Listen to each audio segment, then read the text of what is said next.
t'es naturel et que tu veux atteindre 10% de masse grasse, je vais pas te mentir, c'est quelque chose qui est difficile à faire. Et 90% des gens n'arriveront pas à atteindre cet objectif-là.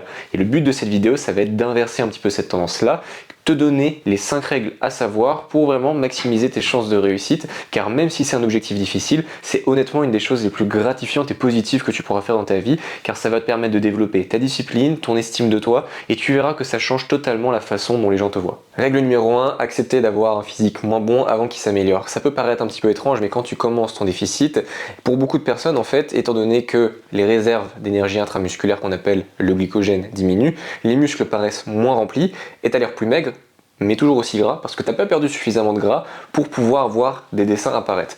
Donc simplement, au début de ton déficit, tu peux avoir une phase initiale de motivation qui se transforme en phase de découragement, où tu te dis mais à quoi bon, en fait je suis juste en train de perdre du muscle, mais il faut juste pas s'inquiéter, ça fait partie du processus.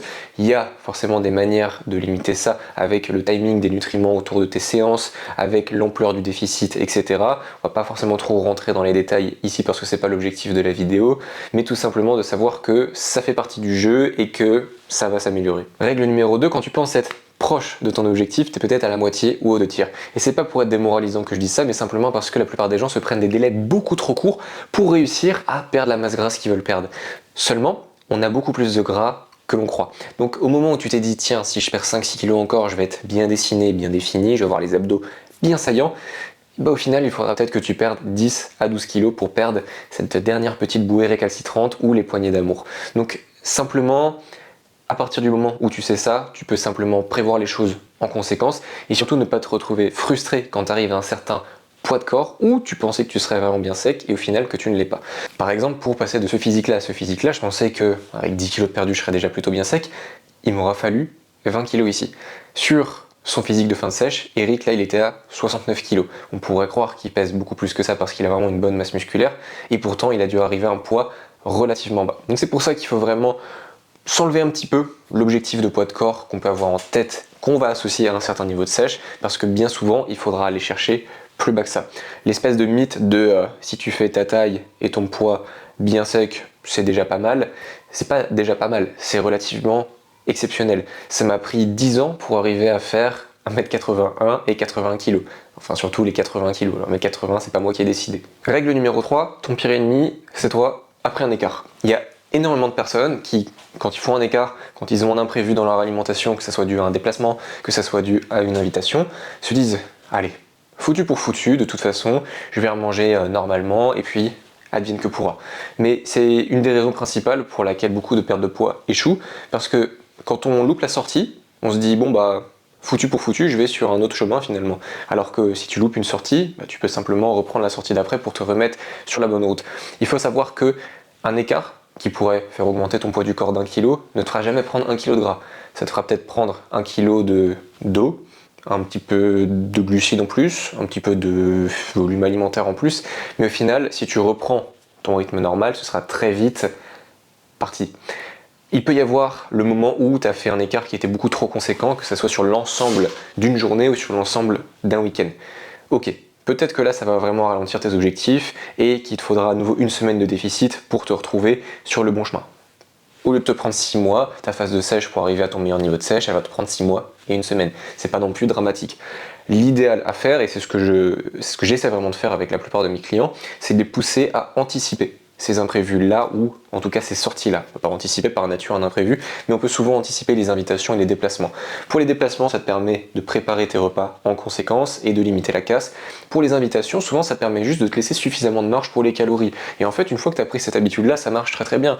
Ok, tu sais que tu as un resto, tu vas laisser peut-être 1200 calories de marge sur ta journée. Tu vas peut-être manger que 800 calories sur le reste de la journée, mais tu vas pas mourir. Tu vas manger un max de protéines, un max de légumes, tu vas arriver là-bas, tu auras peut-être un petit peu faim, mais en tout cas, ça va faire en sorte que tu puisses atteindre tes objectifs et quand même profiter d'avoir un minimum de vie sociale. Ce qu'il faut juste, c'est savoir où tu veux aller et savoir ce que ça en coûte.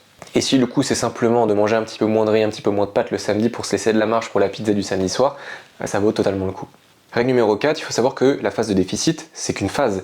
Tu vas pas avoir à manger des calories aussi basses toute ta vie pour garder un physique sec et ne pas prendre de gras. Une fois que tu es arrivé à ton objectif en termes de sèche, si tu remontes intelligemment tes calories, tu vas voir que tu vas pouvoir garder un physique sec pendant longtemps avec plus de calories. Qu'est-ce qui fait que ça peut se produire? Simplement, quand tu es dans une phase de déficit, il y a certaines adaptations conscientes et inconscientes du métabolisme.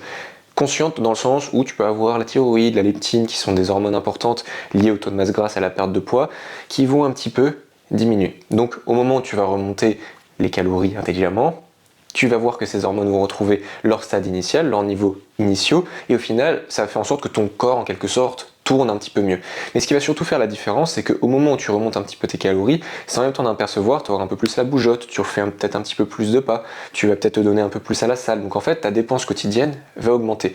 Et c'est ce qui fait que, par exemple, je vais te mettre ici deux photos où on a Geoffrey à la fin de sa sèche qui est aux alentours des 2100 calories. Maintenant, il est à 2800 calories et il a un taux de masse grasse vraiment proche.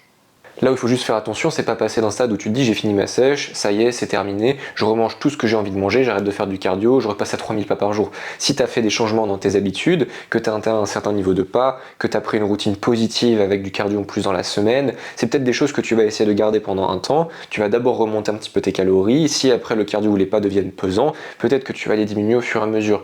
Mais le mot-clé dans ça, c'est de faire les choses de manière crescendo. Tu ne veux pas juste passer du tout au tout.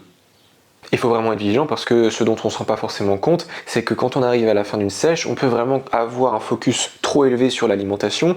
On regarde que des trucs de bouffe sur Insta, on regarde Top Chef, on s'imagine tous les repas qu'on va faire. En plus de ça, il y a certaines hormones liées à l'appétit et à la faim qui peuvent être un petit peu déréglées. Donc, au moment où tu te dis ok ça y est j'ai fini ma sèche, ça peut vraiment être la porte ouverte à des abus beaucoup trop conséquents et là qui pourraient te faire reprendre du gras. Donc c'est vraiment des infos importantes à connaître pour pouvoir anticiper les choses au mieux.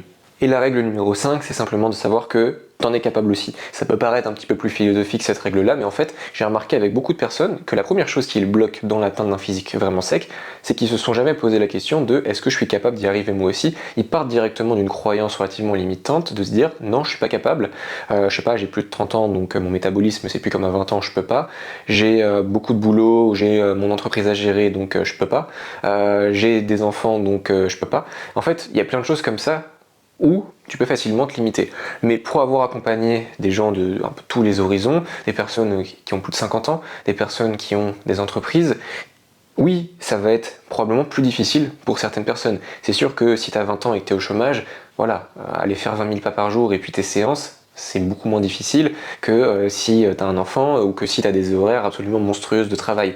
Mais il y a toujours des choses que tu peux mettre en place pour pouvoir y arriver. Et ce qu'il faut se dire, c'est que si tu arrives à faire les choses quand c'est difficile, imagine quand ce sera un peu plus facile, ce sera encore plus simple à tenir.